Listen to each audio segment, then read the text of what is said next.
ए राहुल, याच काय अरे डोकं उठ ना. गायवर निबंध कसा लिहू सांग ना. एक गाय पाय तिच्यावर जाऊन बैस मग निबंध लिहू.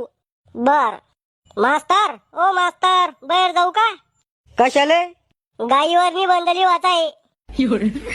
अरे झाकण झुल्या, गायीवर बसून निबंध लिहून का? हा करे, तुला जर भूतावर निबंध लिहायचा सांगितला असता तर भूताला भेटून निबंध लिहला असता का? हा अरे खेकड्या, उलटा पायदा व्हायले कर तू.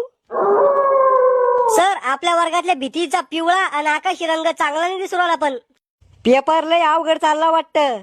तुम्हाला कसं माहित झालं? म्हणूनच तुला वर्गाच्या भीती बोर्ड बेंच दिसू राहिले ना. सर, एक पुरवणी द्या ना. अरे मग अर्धा पेपर बी झाला नाही आणि हिला पुरवणी पाहिजे. पोट्या हो, काय सर? गु खा जरसा ह्या पोरीचा. तिचा पेपर लिहून वताला आणि तुम्ही माशा मारू राहिले का? सर, तुम्ही बी हुशार पोरीचा गु खाऊनच नोकरी लागले काय?